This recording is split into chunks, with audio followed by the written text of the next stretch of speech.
तो उस समय तेरा क्या स्कोर आया था? उस समय भी मेरी गेट बहुत अच्छी थी, 430 बन रहा था उस समय, 11th माय में। गॉड, तूने 11th में ही 430 ले आया था तू? अभी मेरे 400 नहीं बन रहे। 400 कुछ नहीं। इंग्लिश ने धोखा दे दिया इस बार भैया। रूटीन काफी टफ थी भैया, मतलब सुबह उठते थे हम, एक्सरसाइज करते थे, फिर फॉल इन होता था हमारा हर दो दो तीन तीन तो फॉल इन होते थे दिन में। तो भैया मैं तो ये बोलूंगा कि फॉर्मूले बहुत ज्यादा जरूरी है एनडीए में। फॉर्मूले एकदम जुबान पे होनी चाहिए। और शॉर्ट ट्रिक्स, बहुत सारे यूट्यूब में बहुत सारे शॉर्ट ट्रिक्स हैं, तो सब वो सब अप्लाई होते हैं सच में। Be a good human. कभी अ, कभी खराब ना सोचो ना करो। बाकी एसएसबी तुम्हें अपने आप ले लेगी अंदर, अगर नहीं लेगी तो आगे कुछ ना कुछ अच्छा कर ही लोगे तुम। बस ये है कि ये इंटरव्यू के पहले मैंने अपने आप को ये कह रखा है कि थिंक ट्वाइस बिफोर स्पीकिंग, क्योंकि भैया एसएसबी ऐसी चीज है कि पता नहीं कि कौन कौन सी चीज हमारे अगेंस्ट चले जाए। हाँ, अगर वो इंटरेस्टेड होगा तो वो पूछेगा। तो इसलिए जितना पूछा है सिर्फ उतना जवाब देना, एक्स्ट्रा नहीं बोलना। तू चलता जा, तू चलता जा, तू चलता जा, तू बढ़ता जा, तू बढ़ता जा, तू बढ़ता जा, तू लड़ता जा, तू लड़ता जा, तू लड़ता जा, तू बढ़ता जा, तू बढ़ता जा, तू बढ़ता जा। जय हिंद, वंदे मातरम और भारत माता की जय। स्वागत है आपका द फौजी शो में। द फौजी शो में सामाजिक जिम्मेदारी की तरफ एक विनम्र कोशिश है। इस शो से इकट्ठा किया हर पैसा भारत के वीर फाउंडेशन में जाएगा, ताकि हमारे शहीद भाई बहन की फैमिलीज को कोई भी आर्थिक समस्या ना आए। आपके एक लाइक, शेयर और सब्सक्राइब से किसी की सहायता हो सकती है, क्योंकि मैं खुद एक एक्स एनडीए हूँ और नेशनल डिफेंस एकेडमी में 3 साल ट्रेनिंग किया हूँ। मैं सम्मान करता हूँ हर उस भाई बहन का जो सरहद पर है, ताकि हम जैसे लोग, आप और मैं, चैन की नींद सो सके। जय हिंद, वंदे मातरम, भारत माता की जय। स्वागत है आपको on the Fauji show. Today we have very special guest, Divyansh Kaushik. Thank you so much, Divyansh, for accepting our invitation. He has been recommended for NDA recently, and this was his third attempt. तीनों attempts NDA के थे.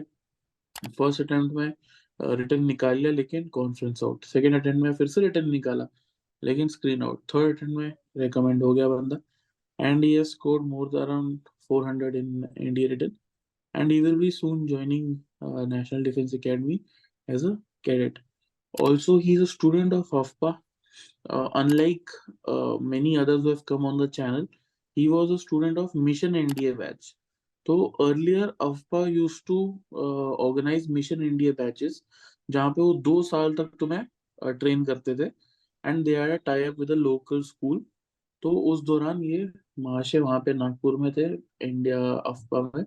And अफ्पा का, as you know, last term 186 cadets भेजे उन्होंने NDA. ठीक है, तो इस term also they are having great results. The link is in description, do check it out.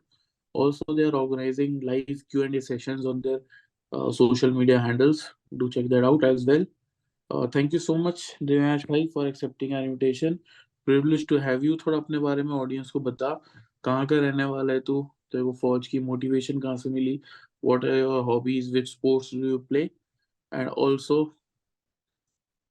अगर तेरी बंदी है तो उसके बारे में बता. थैंक यू भैया बुलाने के लिए, it's my pleasure to be here. पहले आपके वीडियोस देखते थे, आज आ रहा है, बहुत अच्छा लग रहा है। तो भैया मैं कोरबा छत्तीसगढ़ से हूँ। मैंने पहले से 10वीं तक की पढ़ाई केंद्रीय विद्यालय में की थी। उसके बाद फिर 10th के बाद मैं मिशन एनडीए कोर्स आफ्पा को ज्वाइन कर लिया, नागपुर चला गया। वहाँ मैंने 11वीं 12वीं की, और साथ ही साथ एनडीए की प्रिपरेशन करता रहा। 11th 12th तो हो ही रही थी, तो फिर वहाँ था। और स्पोर्ट्स में भैया मैं फुटबॉल खेल लेता हूँ थोड़ा बहुत। रीजनल खेला था अपने स्कूल के तरफ से एक बार। और यहाँ भी कॉलेज में भी खेल रहा हूँ, अभी करंटली इंजीनियरिंग कर रहा हूँ मैं। और बस यही है भैया, बंदी तो कोई बनी नहीं है सर भैया, अभी ट्राई करूंगा, अभी थोड़ा फ्री ओके. हूँ। कोई बात नहीं, अभी काफी टाइम मिलेगा तेरे को. तो तूने अभी हम्म। कॉलेज छोड़ा नहीं है, डिस्पाइट, मतलब तेरे मेरिट में तो आ ही जाएगा 400 तो रिटर्न में आई तेरे. सो हम्म। कॉलेज क्यों नहीं छोड़ा तूने? कॉलेज अभी मेडिकल मेरे बचे हुए हैं, मेडिकल देने अच्छा. हैं। ओके, हाँ अभी तो फाइनल गेम शुरू हुआ है। ग्रेट, ठीक है। और फिर इसका बता, देखो फौज की मोटिवेशन कहाँ से मिली ऑडियंस को? हाँ पापा पहले से इंटरेस्टेड थे, ट्राई की थी उन्होंने रनिंग वगैरह, कुछ कुछ मेडिकल प्रॉब्लम आया था उनका, तो चाचा को भेज दिया उन्होंने आर्मी में। चाचा है तो वहां से मोटिवेशन मिलती थी। बाकी मेन 10th में मुझसे क्वेश्चन पूछे कि या तो तू जेई कर या तो तू एनडीए में घुस। तो सब जा ही रहते, जेई कर ही रहते, तो मैं सोचा कि कुछ नया ट्राई करते हैं, तो मैंने ज्वाइन कर लिया आफ्पा। ग्रेट, चाचा कौन से रेजिमेंट में? चाचा एएमई कोर में है। ओके, ग्रेट, सो अब you also are EME aspirant? नहीं नहीं, मैं I got recommended for air force, okay, but so you are fighter OT या हेलीकॉप्टर या ट्रांसपोर्ट, क्या उड़ाना है तेरे जो मिल जाए भैया, अभी बस अंदर जाना है, जो दे दे। को? You are flying fit? अभी मेडिकल्स नहीं हुए हैं मेरे भैया। ओके, बाकी यू आर मेरी, सीपीएससी क्लियर? हाँ बाकी मेरी आई आई विजन है, तो सीपीएसएस अभी दिया नहीं है मैंने। मुझसे पूछे ओके, थे वो दे सकते हैं करके, तो मैं बोला कि बाद में ट्राई करेंगे, अभी थोड़ा आई साइट है। ओके, तो सीपीएसएस नहीं दिया तूने? अभी नहीं दिया। Okay, okay, most probably air force ground duty देख रहे तो अभी के लिए, हाँ है ना? जो मिल जाए, जो मिल ओके, जाए अभी। First first preference air force ground duty डाला फिर? नहीं नहीं, फ्लाइंग डाली थी, but willing for ground duty भी था। ओके, ओके, ठीक है।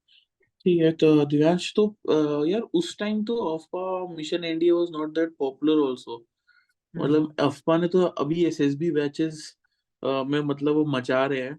मतलब हम्म अब तो उनके खतरनाक पलंग तोड़ टाइप रिजल्ट है, लेकिन उस टाइम तो मतलब इतना पॉपुलर भी नहीं था, नया नया था। तो मतलब हम्म। व्हाट मोटिवेटेड यू कि मैं जाऊंगा यहाँ पे 2 साल के लिए, और वो भी हाँ, घर से दूर, फर्स्ट टाइम। तो वो मतलब कैसा था वो? मैंने बस रिसर्च किया था अफवाह के बारे में, फिर नटरान सर से मेरी इंटरव्यू थी, तब तक मैं श्योर नहीं था कि मैं यहाँ जाऊँगा। फिर जब नटरान सर ने मुझसे बात किया, तब फिर लगा कि गलत जगह तो जा नहीं रहा हूँ, सही जगह ही जा रहा हूँ। बाकी सर ने यही बोला था कि हम बस तुझे गाइड करेंगे, बाकी तू है जो जिसे सब करना है। तो सर काफ़ी अच्छा लगा सर को देख के, तो सोचा कि अब सर सिक्स्थ सेंस जो होता है ना भैया, बोला कि तो बस चला गया अंदर हाउ जाके। Many of you joined that time? Total हम 40 कुछ ज्वाइन किए थे, पर वो ओके, आपका जो है ना भैया, वो ज़्यादा कुछ एक्स्ट्रा नहीं करता, वो हमें लग्जरी नहीं देगा। तो कुछ लोग नहीं कर पाया, तो बस सब छोड़ गए। कुछ तो 27 बचे हम लास्ट तक, उसमें से 7 27 and रिकमेंड हुए। 27 में से 7 of you will got हाँ, recommended? और बाकी अभी बचे हैं, और मोस्ट प्रॉब्ली भैया सब ज्वाइन कर लेंगे मुझे लगता है। Okay, okay, great, very nice। तो वहां पे 2 साल करते क्या थे, रूटीन क्या थी तुम्हारी?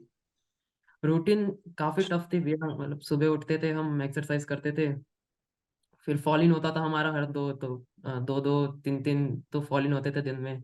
सीनियर्स थे हमारे, वो अच्छा लेते थे हमारी, मतलब सीनियर्स अच्छे थे हमारे, काफी गाइड किया उन्होंने, तो उनके अंदर थे हम। I like how you went from अच्छे लेते थे हमारे टू अच्छा गाइड किया, हमें गाइड किया।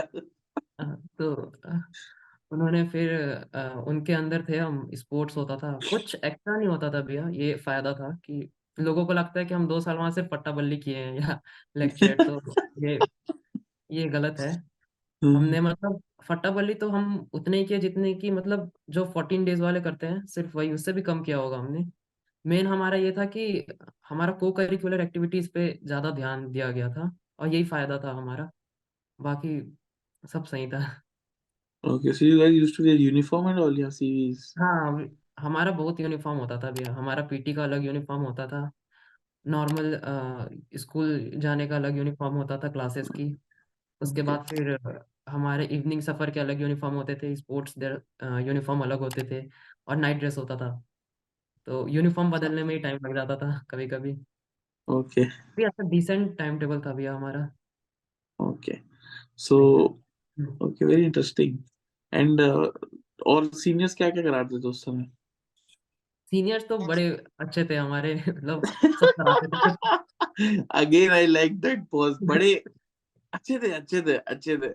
मतलब ऐसा कुछ बचा नहीं होगा जो नहीं कराया होगा सभी, मतलब। ओके, ओके, हाँ और कोई साहब भी थे, ड्रिल उस्ताद या पीटी उस्ताद या? हाँ, हमारे एसएम साहब थे, 3 ओके एसएस स्टाफ थे हमारे, वो हमें ट्रेन करते थे, और एक धीरज सर थे।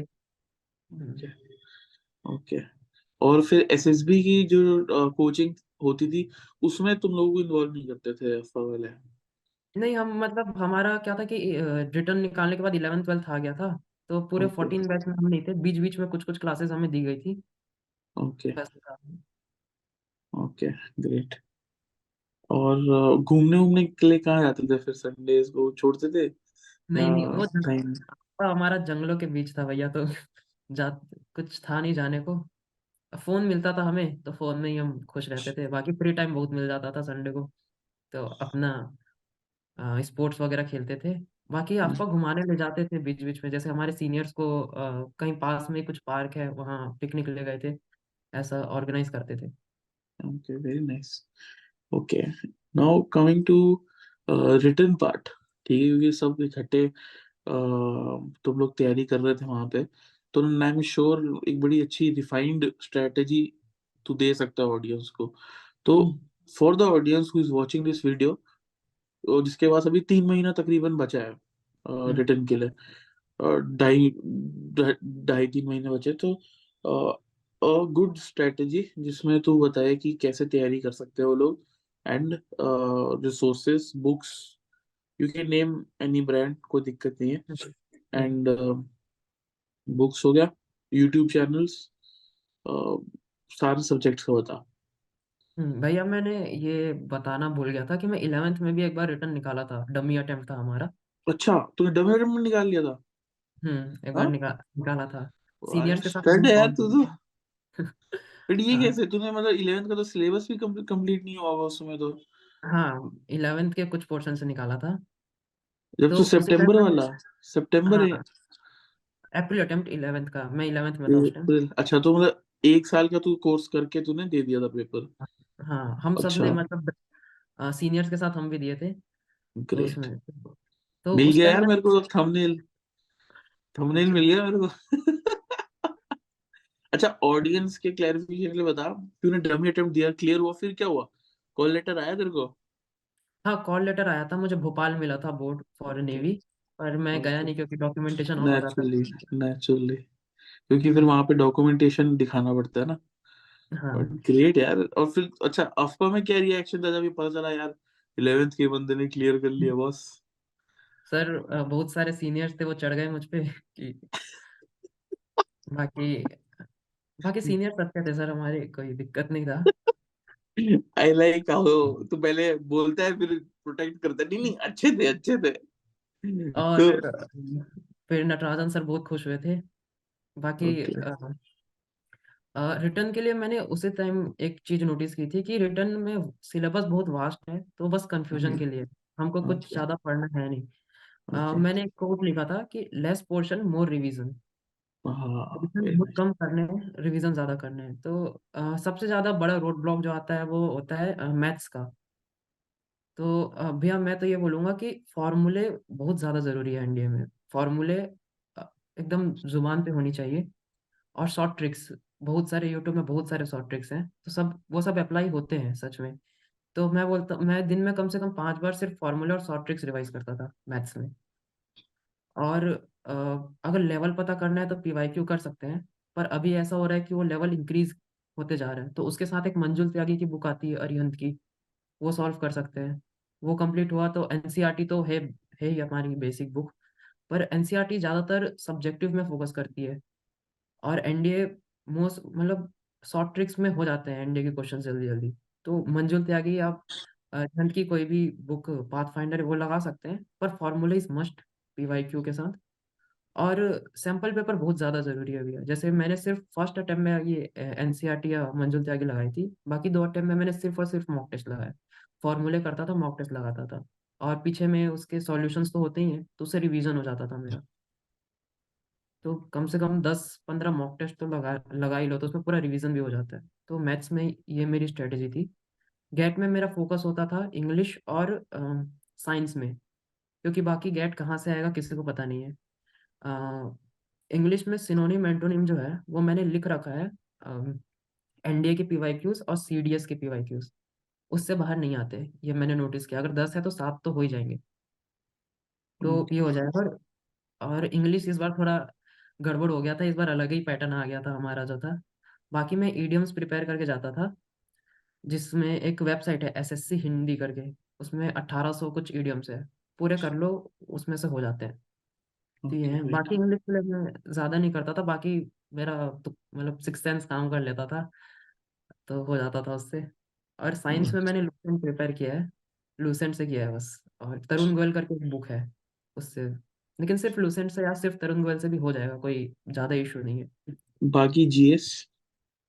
जीएस के लिए हिस्ट्री लूसेंट से हो जाएगा। और क्या करते थे कि वन शॉट वीडियोस आते हैं, तो एक बार वीडियो देख लो तो फिर क्या होता है कि चार ऑप्शंस होते हैं ना, तो दिमाग में वो स्ट्राइक कर जाता है। तो ये और करंट अफेयर्स वगैरह वही जो वीडियोस आते हैं, लास्ट फिस्ट करके आते हैं फिजिक्स वाला के, उसे थोड़ा फास्ट फॉरवर्ड करके उसके नोट्स एक बार हो आओ 2-3 दिन पहले। तो अगर 10 क्वेश्चन है, अगर उसमें से 7 क्वेश्चन भी तुमने पढ़े हैं, तो वो ऑप्शन देके स्ट्राइक कर जाता है। क्योंकि तो तूने बस यही। बेसिकली इंडिया का रिटर्न 4 बार क्लियर किया है। हाँ, मैंने 4 बार क्लियर किया है। ओके, एक बार क्योंकि 11th के दौरान भी दिया तूने। हाँ, 11th में भी मैंने सिर्फ 11th का जो मैंने मैं गेट तो मेरी अच्छी थी, क्योंकि साइंस मेरी 9th 10th की बहुत स्ट्रांग है, तो उससे मैंने कर लिया था। मैथ्स में मैंने ये क्वेश्चन चैप्टर्स पे ज़्यादा ध्यान दिया था, प्रोबेबिलिटी, स्टैटिस्टिक्स, सेट्स और वेक्टर्स। और लिमिट्स कर लिया था मैंने, जो आसान था एल हॉस्पिटल, बस इन 4-5 चैप्टर के मुकाबले मतलब कर लिया था। Very nice. भाई मुझे ऐसा पता नहीं क्यों कट फीलिंग हो रहा है, 12th के बच्चे या 12th पास आउट बच्चे तो गालियां दे रहे होंगे मन मन जब ये वीडियो देख रहे हो। तो उस समय तेरा क्या स्कोर आया था? उस समय भी मेरी गेट बहुत अच्छी थी, 430 बन रहा था उस समय 11th माय में। गॉड, तूने 11th में ही 430 ले आया था तू? अभी मेरे 400 नहीं बन रहे, 400 कुछ नहीं। इंग्लिश ने धोखा दे दिया इस बार भी यार। ये वेरी इंटरेस्टिंग यार, कभी नहीं सुना मैंने ऐसा तो। ग्रेट। तेरे I am sure mission India वाले बैच में तू ही होगा 11th वाला बच्चा जिसने क्लियर किया होगा, हाँ, सिर्फ मैं था। है ना? नाइस। अलग ही टोर हो गई होगी इज्जत, प्रो मैक्स। ग्रेट। सिर्फ लड़के होते थे, लड़कियां भी होती थी मिशन इंडिया में तो? सिर्फ हमारे हमारे टाइम तो सिर्फ लड़के ही थे। गुड।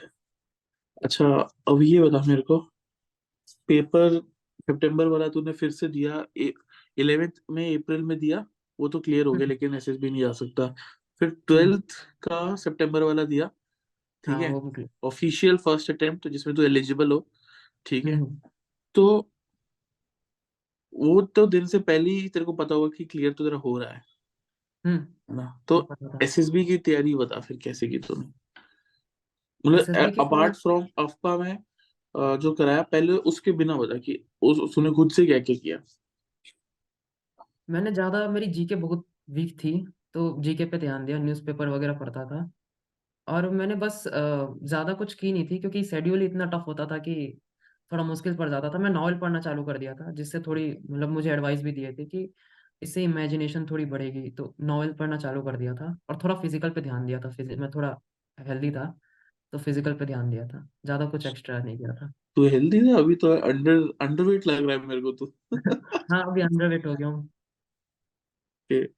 ग्रेट। और फिर उसके बाद वहां पे जो अफपा ने देखो एसएसबी की ट्रेनिंग कराई, वो क्या, उसमें क्या क्या कराया? मेन तो जो 14 डेज वालों के साथ होता है, वही होता था हमारे साथ भी। अलग टाइम पे होता था, उनके साथ नहीं होता था। अलग से हमें थोड़ा स्पेशल ट्रीटमेंट मिलता था, अगर मैं ऑनेस्ट रहूँ तो, क्योंकि हम 2 साल उनके साथ थे, हमारा काफ़ी अटैचमेंट था नटरान सर से। तो वो कुछ बातें ऐसी भी बताती थी हमें, जैसे जो हमें कहते थे कि बी अ गुड ह्यूमन, कभी अ, कभी खराब ना सोचो ना करो, बाकी एसएसबी तुम्हें अपने आप ले लेगी अंदर, अगर नहीं लेगी तो आगे कुछ ना कुछ अच्छा कर ही लोगे तुम। तो ये था हमारे अंदर की, ज्यादा ज्यादा अपने आप को ओवर भी नहीं करना है। हमें कहते थे कि ज्यादा That over. way, one of the reasons why AFPA is doing so well is because of Natarajan sir, because of the kind of person he is. Such a wonderful guy. I also recorded a video with him, guys. तुम check out कर सकते हो, India's best assessor करके एक था, बड़ा cool सा video है, सर ने बहुत अच्छा ज्ञान दिया उसमें, ठीक है? 1 घंटे का तकरीबन, do check it out. Please continue. Really sorry to interrupt. तो भैया, स्पेशलिटी आपका की यही है कि वो कुछ एक्स्ट्रा नहीं करता। बस हमें वो एनवायरनमेंट प्रोवाइड कर देता है, बता देता है कि क्या रिक्वायरमेंट है, और फिर हमें छोड़ देता है रिसोर्सेज के साथ। तो जिन्होंने वो रिसोर्स यूटिलाइज किया वो कर लेते हैं। वही है, बाकी कुछ रॉकेट साइंस नहीं होता वहाँ। बस वहाँ के जो एसेसर्स हैं उनका गाइडेंस काफ़ी अच्छा, काफ़ी काम आता है भैया। ओके। ये है। Any assessor other than Natarajan sir जिसका कुछ मेमोरेबल हुआ हो? नटराजन सर के साथ हाँ, जीटीओ में होता था। जीटीओ में हम हमें वहाँ जीटीओ जाना अलाउड था नहीं, लेकिन जब जीटीओ हुआ था तो हम बंदरों जैसा उछल रहे थे उधर से उधर, तो कहते कि ये बम्बू ले और घुमा ले। तो ऐसा कहते थे। बाकी ओके। कहते थे कौन थे, कि नटराजन सर? हाँ, हसबनीस सर थे, वो भी ऐसा ही कहते थे। अच्छा, हसन ने sir, I have recorded a video with him also. हाँ, he is that also. Was भैया क्या होता है कि हम जो 2 साल थे तो हम हमें ज्यादा सिखाया नहीं गया, पर हम इनको देख के अपने आप सीख गए। नेचुरल इन्वायरमेंट हाँ। वैसा मिला ना तुम लोगों को। हम्म। ग्रेट। ओके, फिर उसके बाद एसएसबी गया। ठीक है, फर्स्ट एसएसबी कहाँ पे थी तेरी? विशाखापट्टनम में थी। Okay, navy, naval board. हाँ। हाँ। ओके, तब अच्छा, तब एयरफोर्स क्यों नहीं है, तब ये नेवी क्यों? अ, भैया इसका भी एक स्टोरी है, बाकी कोई सॉलिड रीजन नहीं है इसका भी। जब मैं जब मैं कॉन्फ्रेंस आउट हुआ था तो मुझे हाँ। लगा था कि 2-3 गलतियां थी मेरी, तो मुझे लगा कि इस बार तो पक्का हो ही जाऊंगा। तो जब मैंने फॉर्म भरी थी तो मजे मजे में मैंने एयरफोर्स डाल दिया था। क्या है, अब एसएसबी तो जानी है नहीं, इस अटेम्प्ट में मैं निकाल लूंगा। तो पता चला उस अटेम्प्ट में स्क्रीन आउट हो गया भैया मैं। शिट। फिर उसके बाद अब तू क्या, अब फर्स्ट अभी एयरफोर्स फ्लाइंग के लिए तो फिट नहीं है, तो मतलब तू हम्म, नेवी जाना चाहते है, एयरफोर्स जाना चाहता है? मुझे कहीं भी घुसा दे भैया, कोई दिक्कत है नहीं। ओके, बेसिकली तेरे मैं को यूनिफॉर्म सर्विसेज चाहिए, तेरे को हाँ। ऐसा सर्विस सर्विस लो हाँ, चाहिए। कोई दिक्कत नहीं। ठीक है। अच्छा। First attempt. हाँ हाँ भैया। हाँ, बोल बोल बोल। फर्स्ट अटेम्प्ट में प्रॉब्लम ये हुई थी भैया कि एक तो थोड़ी कम्युनिकेशन खराब थी, और दूसरा बोलता बहुत था मैं। तो ये दिक्कत थी। भाई, अब और तो लग ही नहीं रहा तू ज्यादा बोलता है, इतना सोच हाँ, सोच के बोल रहा है तू। इस पे काम किया है मैंने। ओके, कैसे काम किया इस पे? बस यही है कि ये इंटरव्यू के पहले मैंने अपने आप को ये कह रखा है कि थिंक ट्वाइस बिफोर स्पीकिंग। क्योंकि भैया एसएसबी ऐसी चीज है कि पता नहीं कि कौन कौन सी चीज हमारे अगेंस्ट चले जाए। हाँ, अगर वो इंटरेस्टेड होगा तो वो पूछेगा। तो इसलिए जितना पूछा है सिर्फ उतना जवाब देना, एक्स्ट्रा नहीं बोलना।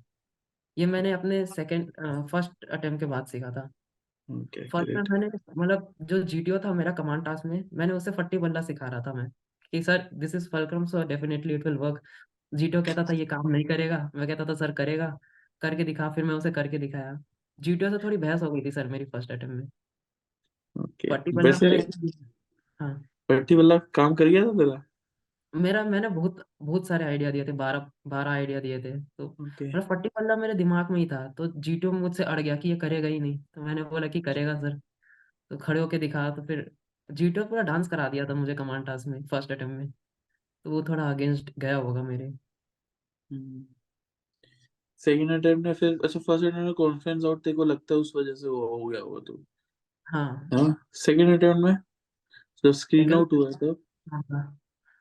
उसमें भी कुछ, एक तो मेरी स्टोरी थोड़ी दूसरों से काफी अलग जा रही थी। और फिर डिस्कशन का ज्यादा टाइम मिला नहीं था, मैं जब बोलता था तो लोग चुप हो जाते थे, थोड़ा डोमिनेंस वाला फैक्टर आया होगा मेरे ख्याल से। बस वही होगा भैया। ओके। अच्छा, अब इस दौरान how are you dealing with failures? Because घर से भी होता होगा यार, हाँ। 2 साल हाँ। मिशन एनडीए, रिश्तेदारों का बड़ा हो गया मिशन एनडीए, और पेरेंट्स ने भी फाइनेंशियली इन्वेस्ट किया होगा with for hmm. You staying away from home in Nagpur. तो how are you dealing with all those तानाज एंड फेलियर्स? वो थोड़ा शेयर करो ऑडियंस के साथ, बिकॉज ये बड़ी कॉमन प्रॉब्लम है आजकल। हम्म। बस करते रहो। थोड़ा सा अगर रोना आएगा रो लो। और मेरे साथ साथ मेरे दोस्त भी थे, उनको कॉल लगा लेते थे। अब क्या ही कर सकते हैं, अगर कोशिश कर ही रहे हैं। अपना बेस्ट देते रहना है। बाकी रोना आएगा रो लो, मतलब ये सब तो प्रोसेस का ही पार्ट है। नॉवेल पढ़ो, मेडिटेशन मैंने किया जो काफ़ी ज़्यादा सही था मेरे लिए, मेडिटेशन प्रैक्टिस करता था। और join organisations that will keep you busy. Like मैं एनएसएस ज्वाइन किया भैया, वो काफ़ी अच्छा एक्सपीरियंस था मेरे लिए क्योंकि मैं बिजी रहता था उसमें। और मैंने तो बताया ही नहीं था कि कॉलेज वालों को कि मैं ऐसा ऐसा तैयारी कर रहा हूँ क्या है करके। बाकी वही है भैया, वो आएंगे, सेटबैक्स तो आएंगे ही, फीलिंग्स भी आएंगे, बस आएंगे तो बस एक्सपीरियंस करो उसे भी और छोड़ दो। नॉवेल्स वगैरह पढ़ो तो काफ़ी अच्छा लगता है। जैसे मैंने एक पढ़ा था मास्टर योर इमोशंस, तो उसमें था कि फीलिंग्स आएंगे, डाउनफॉल्स आएंगे, तो बस प्रोसेस ऑफ लाइफ है। बस ये सोचो कि तुम अगर अपने डेथ बेड पे बैठे हुए हो तो फिर क्या ये मैटर करता है कि तुम्हारा हुआ या नहीं हुआ? तो फिर डर लग जाता है कि हाँ ये तो कोई मैटर करेगा नहीं, बाकी 4 साल बाद कौन नहीं याद करेगा कि कॉन्फ्रेंस आउट हुए थे। बस ऐसे ही चलते रहता है। बाकी जो लगे रहता है भैया उसका एक ना दिन हो ही जाता है। ये तूने बड़ी आसानी से बोल दिया रोना है रो लो। तो I wonder, I like think तू रोया? फर्स्ट अटेम्प्ट में रोया था, दूसरे में तो मैं सोच रखा था कि नहीं होगा तो भी रोऊंगा नहीं, बैंगलोर घूम के आऊंगा तो ओके, थोड़ा हार्डकोर रिपीटर टाइप वो सिंड्रोम आ रहा था तेरे अंदर तो है। हाँ। Great first great. अटेम्प्ट में भैया मैंने सोचा था कि वहाँ काफी सारे मतलब सी फूड थे, तो मैं सोचा कि रिकमेंड होने के बाद खाऊंगा। तो एक एक बच्चे को बोल भी रखा था कि मैं खाऊंगा रिकमेंड होके, फिर तेरे से खाऊंगा और तू भी साथ में बैठ के खाना। मैं बैग लटका के आ रहा था 5वें दिन, वो बोल रहा है भैया खा लो, तो बोला हो गया मेरा। तो अभी ग्रेट। तक वो है कि खाया क्यों नहीं, लेकिन वही है, अब तो आदत सी हो गई है। Third attempt? हाँ, थर्ड में हूँ। थर्ड अटेम्प्ट कहाँ पे था तेरा एनडीए का? हाँ, Dehradun. Dehradun, very nice, air force board. तो हाँ। How was that? अब तू थोड़ा सा अंडर कॉन्फिडेंट भी हो गया, पिछली बार स्क्रीन आउट ही हो गया था मैं। हाँ, इस बार भैया मैं वैसे भी अपने वर्स्ट में ही था। जैसे अगर कॉलेज जाना नहीं था मुझे, लेकिन कॉलेज कर ही रहा था। लोगों को मैंने बताया नहीं था कि मेरा अटेम्प्ट है, मेरे पापा को भी इनफैक्ट नहीं पता था कि मैं देहरादून हूँ, सिर्फ मम्मी को मतलब पता था। कहाँ तू घर वालों को पता नहीं एसएसबी जा रहा है? और मम्मी को बस पता था। Okay, interesting. फिर? फिर अब वैसे भी ये था कि हो गया तो ठीक है, नहीं हुआ तो किसको ही पता है कि यहाँ है, आ जाएंगे घूम के देहरादून। मसूरी का प्राइस देख लिया था मैंने कितने का है। I love this. फिर उसके बाद? फिर गए, शुरू दिन तो अच्छा घूमे, वहाँ बुद्धि बुद्धा टेम्पल है, माइंड रोलिंग मोनेस्ट्री है, वो घूमे अच्छे से। बाकी एयरफोर्स के स्क्रीनिंग हो जाते हैं ज़्यादा लोग, ऐसा सुना था तो। बाकी प्रैक्टिस की थी मैंने पीपीटीटी की अच्छी से, नरेशन की कितने बच्चे प्रैक्टिस। आए थे स्क्रीन में? 114 आए थे, 114, और जिसमें स्क्रीनिंग? 68 स्क्रीनिंग हो गए थे। Oh very nice, good good enough. और हाँ, तेरी पीपीटी स्टोरी क्या थी, लगभग थीम थीम क्या था? थीम मेरा एनएसएस पे ही था। कुछ ओके, लोग तो तूने हाँ। उसके अराउंड बता दिया होगा क्या क्या एक्टिविटीज और हाँ। एक्शंस है ना? हम्म, वेरी नाइस, वेरी नाइस। बढ़िया। That's why exposure is important guys. ठीक है, अभी हाँ। एनएसएस ज्वाइन नहीं करता तो उसको पता ही नहीं चलता एनएसएस में क्या क्या हाँ, होता है। भैया मैं ठीक ये है। सजेस्ट करूंगा कि ऐसे ऑर्गेनाइजेशंस ज्वाइन करना चाहिए अगर if you are aspirant. NSS, NCC, scout guide, ये आपको इन्वायरमेंट तो देंगे ही, साथ ही Yes, साथ आपको मतलब एक्सपीरियंस देंगे जो आप साइक, इंटरव्यू, जीटीओ को बता सकते हो। बिल्कुल अगर बिल्कुल। मतलब कंटेंट होता है जो साइक का, मेरे साइक में भैया मैंने 12 का 12 स्टोरी सिर्फ स्टूडेंट पे लिखा था। या तो मैं हायर सेकेंडरी स्कूल का था या तो मैं कॉलेज स्टूडेंट था, बस मैंने ओके एक्शन अच्छे से करा था। Okay, interesting, very interesting. और ब्लैंक स्टोरी क्या थी तेरी साइट में? ब्लैंक मेरी खुद की थी। ओके, अ, अराउंड हाँ, लाइक अराउंड। एनडी प्रिपरेशन वो सब है? हाँ। हाँ, ओके, स्टैंडर्ड चीज है ये। और डब्ल्यू ए टी और एस आर टी क्या थी? कितनी कितनी 18 थी का सारी? क्या चीज? एस आर टी और डब्ल्यू ए टी कितनी कितनी थी? वेट मैंने की थी 58 59 कुछ थे, कुछ बीच में कुछ ओके एक छोटे थे, और एसआरटी 54। Okay, very nice. और सेल्फ डिस्क्रिप्शन नटराजन सर को दिखा कर गया होगा तू, पहले से डिसाइडेड होगा, यहाँ वहां हाँ, पे जाके? नटराज सर को पता था। Okay okay. अच्छा, जब तू first time screen out conference out हो गया तो did you consult with the assessors at अफबा कि हाँ, यार? नटराज सर के साथ हुई थी बात। Okay, that's very nice. क्या बोले हम्म, हो?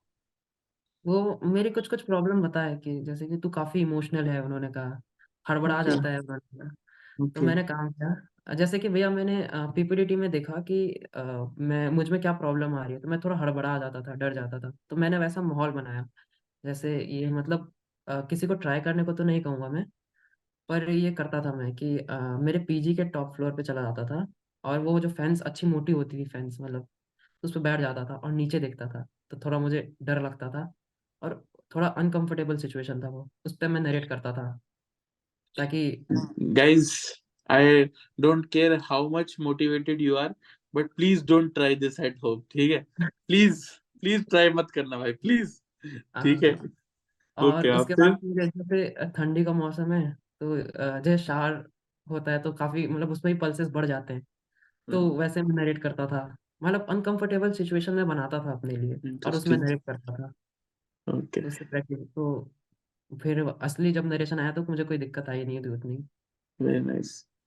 बड़े अनोखे सैडिस्ट और सेल्फ इन्फ्लिक्टिंग टाइप तेरे मेथड्स, वेरी इंटरेस्टिंग। फिर उसके बाद GTO, how was this GTO? अब पर्सनालिटी में क्या चेंज आया? फर्स्ट में तो तू ऑलमोस्ट लड़ने बैठ गया, अब इसमें hmm. Were you like collaborative? मतलब हाँ हाउ वाज मैंने इट? मैंने ये ऑब्जर्व किया कि वो ऐसे बच्चे चाहते हैं, खासकर 10+2 के बाद, कि जो सिंपल से हो, they do not want any, जैसे काफी तो लोग नहीं चाहिए उन्हें, उन्हें सिंपल लोग चाहिए जो वो अपने तरीके से मोल्ड कर सके। तो बायस्डनेस या रिजिडिटी उनको बिल्कुल भी नहीं चाहिए। तो मैं बस ये क्या करता था कि मैं इस बार काम था भैया, और कभी जबान तो मतलब असेसर हमारा असेसर भी बहुत अच्छा था, हंसता था मुझ पे वो। मैं क्या था कि अपने ग्रुप में बहुत छोटा था और सब बड़े बड़े थे, तो इन लोग क्या करते थे कि पीजीटी में कुछ भी बना देते थे, आसमान में उड़ा देते थे फट्टे को। और कोई एक ना एक हमेशा ऐसा कहता था कि friends, I believe chest number 47 is very small and light weight, he can cross the obstacle. अब मैं असेसर को देखता था कि अब तो मना कर दे, कि अब वो सबको दिख रहा है कि वो प्रैक्टिकल नहीं है, लेकिन फिर भी मुझे आगे भेजते थे। अब मैं असेसर को देखते हुए आगे जाता था, फिर जब आखिरी में पहुंचता था तब फिर किसी को समझ आता था कि friends it will not work. तो ये होता था। जीटीओ भी काफी अच्छा था, मेरी जो ग्रुप थी काफी कोऑपरेटिव थी भैया, मतलब बहुत अच्छी ग्रुप। ऑब्स्टिकल्स कितने किए? मैंने 7 किए थे। Okay, okay. और जीडी लेक्चर के टॉपिक्स क्या थे?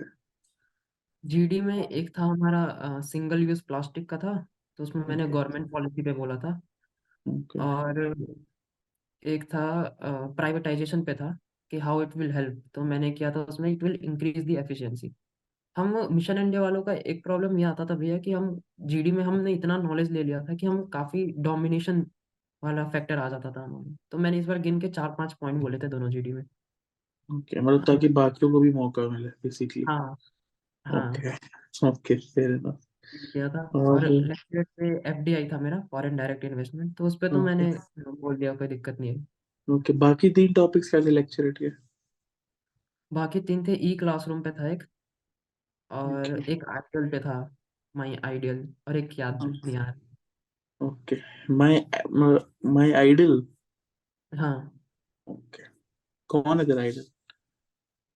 नटराजन सर ही है sir. Oh, very nice, so sweet. फिर उसके बाद इंटरव्यू। हाँ, hmm. How was that personal interview? Interview काफी मतलब नॉर्मल ही था। हमारे अफसर बहुत हंसते थे मुझ पे, मतलब हंसते थे वो, बहुत खुश थे। उनको देख के मुझे अच्छा लगता। मेरा लास्ट इंटरव्यू था, तो मुझे लगा कि वो एकदम मतलब नींद आ रहा होगा उन्हें, पर बिल्कुल नहीं, मुझे नींद आ रहा था पूरा। वो एकदम खुश थे देख के, 5 इंटरव्यू लिया था उन्होंने। Okay, great. क्या काफी पूछा उन्होंने? नॉर्मल सीआईक्यू ही था, ज्यादा कुछ एक्स्ट्रा ओके, उन्होंने पूछा नहीं। ओके। हाँ वही फैमिली, फ्रेंड्स, हाँ। पेरेंट्स, टीचर्स, कुछ ऐसा सवाल, कुछ सिचुएशन, या कुछ अनकंफर्टेबल टाइप क्वेश्चन कुछ पूछा उन्होंने? नहीं, ऐसा कुछ अनकंफर्टेबल तो पूछा नहीं था, वो थोड़े जल्दी में थे। आखिरी में मैंने पूछा था कि do you want any question, तो बोला sir in which attempt you cleared your SSB. तो मुझ पे हंसने लग गए। दो कम से कम 5 मिनट हंसे, फिर पूछते हैं कि it was your third attempt right. तो बोला yes sir, I cleared in my first attempt. ऐसे ताना मारते हुए कह रहे थे। मैं बोला मैं कुछ नहीं अच्छा, बोल व्हाट आई पाया। Have heard is, I don't know क्या इतना सच है, कि only a candidate which has been cleared by all 3 assessors, only he can come as an assessor there. मतलब in any board. So I don't know the reality, but I have seen many assessors who are repeaters. तो वो बहुत बताते हैं जो, तो anyways, हाँ तू क्या बोल रहा था, प्लीज कंटिन्यू। बस वही था भैया कि ओके थोड़ा मुझ पे पहले हंसे वो अच्छा खासा, तो बोलते ओके हैं ऐसे थोड़ा पास आके फनी एक्सेंट में ऐसे बोले, आई cleared in my first attempt. मैं बोला क्या कर रहे हो सर? हंसते क्यों थे यार, तू छोटा है क्या साइज में? नहीं नहीं, छोटा नहीं हूँ वो, मतलब हंस हंस के वो सारा मतलब चीजें निकलवा लेते हैं वो। हाइट कितना है तेरा? मेरा है 5'8". ओके ओके, ठीक है, ग्रेट। फिर कॉन्फ्रेंस पे आते हैं। कॉन्फ्रेंस में कितनी देर चला डिस्कशन, एंड अंदर गया तो क्या पूछा? डिस्कशन मेरा चला था 15 से 20 मिनट, अच्छा लंबा चला था। तब मैं अपने आप को रेडी कर लिया था कि आगे क्वेश्चन आ सकते हैं, ओके। लेकिन फिर अंदर गया तो ज्यादा क्वेश्चन आया नहीं। कॉन्फ्रेंस में क्या होता है कि हमारे एचडी या इंटरव्यू के क्वेश्चंस को फिर पूछ देते हैं, या हाँ एचडी पे क्वेश्चन आता है, तो मेरा एचडी पे आया था कि how many friends you made, और मुझे पता था ये क्वेश्चन आएगा, तो मैंने क्या किया था कि लोगों के चेस्ट नंबर और उनके नाम याद कर लिए थे, दूसरे ग्रुप के भी। तो वो क्वेश्चन आया तो फिर मैंने बताया, फिर मैंने लिखा था कि I like learning new things. तो उस पे क्वेश्चन आया था कि what new thing you have learn, तो मैंने बोला sir I have learn playing 8 ball pool. तो थोड़ा हंसने लग गए सब, उसके बाद फिर बोले कि okay you may leave. Okay, तेरे को कैसे पता था क्वेश्चन आएगा फ्रेंड्स वाला? एचडी पे मैंने लिखा था, और एचडी पे क्वेश्चन आते हैं क्योंकि भैया उधर क्या होता है, या तो किसी चीज पे डाउट हो तो उस पे क्वेश्चन आता है, या फिर इंटरव्यू के क्वेश्चन बाकी फिर से रिवैल्यूएट करने के लिए आते हैं, या एचडी के आते हैं। Okay, great. अच्छा, अभी रिजल्ट वाला टाइम है, तेरे को क्या लग रहा था रिजल्ट अनाउंस होने से पहले, चांस है, ऐसा लग रहा था? हाँ, चांस है। ओके, तो अब जैसे ही अनाउंस हुआ तो कितने बच्चे रिकमेंड हुए फिर 68 में से? अब 10 हुए थे भैया, ऐसा था कि पिछले बार भी मुझे मतलब लोग, जीटीओ मेरा अच्छा था, तो लोग बोले कि तेरा हो जाएगा, तो मैं बिल्कुल इंतजार में था कि कब लेंगे मेरा चेस्ट नंबर। लिए ही नहीं उन्होंने। फिर इस बार मैं थोड़ा प्रिपेयर था कि नहीं होगा तो मसूरी घूम के आएंगे, कोई ओके दिक्कत नहीं। अपने दिमाग को बना रहा था मैं कि मसूरी का इतना इतना पैसा है, इतने पैसे बचे हैं, घूम के आ जाएंगे, किसी को पता तो ओके होगा नहीं। Okay, very nice. अच्छा फिर चेस्ट नंबर क्या था तेरा? 47 था मेरा, ओके तो, रिपीटेड से पहला था मेरा। ओके तो थोड़ा लेट आया, तो जैसे ही तेरा चेस्ट नंबर लिया तो क्या रिएक्शन था तेरा? मैंने रिएक्शन ही प्लान कर लिया था भैया कि आएगा तो मैं थोड़ा भाई तो सब इतनी प्लानिंग से, रिएक्शन भी प्लान था पहले से, वाह भाई वाह। फिर हाँ तो क्या प्लान किया? बस नाम लिया उन्होंने, तो मैंने अपना नाम और डेट ऑफ बर्थ बताया, उधर ज्वाइन हो गया। और फिर जो प्लान था भैया सब बंद हो गया। मैं बस फ्लैशबैक आ रहे थे कि ये किया था मैंने, ये किया था, चलो हो गया। फिर मैं सोच रहा था कि मम्मी को क्या लिखना है, मम्मी को क्या कॉल करना है। उन्होंने फोन ही नहीं दे रहे थे वो डॉक्यूमेंट के टाइम। फिर मैं मम्मी को मैसेज कर दिया कि मम्मी हो गया। बस बाकी प्लान तो इसमें काम आया नहीं भैया। अरे मम्मी छोड़ यार, पापा का बता, पापा को तूने बताया ही नहीं हाँ, तो एसएसबी क्या हुआ? जब बाहर आया तो फिर बताया कि पापा आपको पता है मैं कहाँ हूँ, तो बोले कि नहीं। तो बोला देहरादून में हूँ। तो देहरादून क्या कर रहा है तू, पैसे कहाँ से आए? फिर बताया कि हो गया। फिर क्या बोला? फिर मैंने बोला कि हो गया एयरफोर्स के लिए, तो वो बस सोफे में ऐसे मैं नॉर्मल कॉल किया था तो आवाज आ रहा था, सोफे को पटक रहे थे, बोले कि चलो हो गया। अच्छा हुआ मुझे नहीं बताया, 5 दिन टेंशन से मैं बच गया। वो तो होने के वो तो होने के बाद क्यूट है अगर यार अंकल। अगर नहीं होता तो फिर पता नहीं उनका क्या रिएक्शन होता। हो गया तो बच गया मैं। गुड यार, गुड, ग्रेट। फिर ऐसा उसके था। बाद जब अच्छा भी मेडिकल होने, then you came home basically after your, है ना? हाँ नहीं, मैं अपने कॉलेज गया था, उसके बाद वहां से आया, रायपुर ओके, से। गुड यार। If someone who has seen failure and experienced it nicely, any message to the audience out there जो मेहनत कर रही है, हम्म। कि what's your message to the guy या गर्ल आउट देयर जिसका कहीं ना कहीं नहीं हुआ, कहीं ना कहीं रह गया? हम्म। बस वही मैसेज है भैया, लगे रहो, हो ही जाएगा। मेहनत करते रहो, मेहनत करोगे तो अगर यही नहीं होगा तो बाकी बहुत सारे डोमेन है, सिर्फ यही नहीं है। अगर लगे रहोगे तो ये तो होगा ही, लेकिन अगर कुछ अलग प्रॉब्लम आ गया तो डोमेन की कमी नहीं है, जो मेहनत करता है उसका कहीं ना कहीं हो ही जाता है अभी। ये मेरे दिमाग में भी था, इसलिए मैं कभी उतना डिमोटिवेट फील किया नहीं। यहाँ नहीं तो कहीं ना कहीं घुस ही जाएंगे।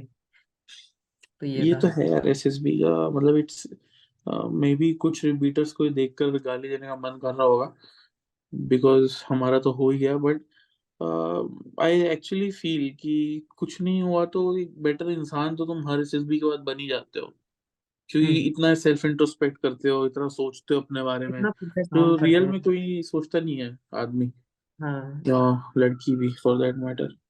सो hmm, great talking to you Divyansh, thank you so much for coming on our channel. तेरी स्टोरी काफी जोश टाइप थी, धमाकेदार थी.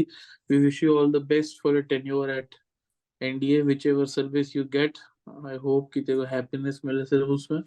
एंड रिगार्ड्स टू पेरेंट्स, बहुत अच्छा लगा तेरे से बात करके. Thank you so much guys. If you like this video, please like share subscribe. 100K करो ASAP. ठीक है, बहुत पास आ गए अब हम, और बहुत एपिसोड भी बना दिया हमने, बहुत पापड़ बेल दिए. तो अब तो तुम्हें करना ही पड़ेगा, प्लीज कर दो यार, प्लीज. ठीक है. और last but definitely not the least, do check out अफवाह, link in description. They're doing fantabulous work. धमाकेदार रिजल्ट्स हैं. Check out. Love you all. जय हिंद. Take care.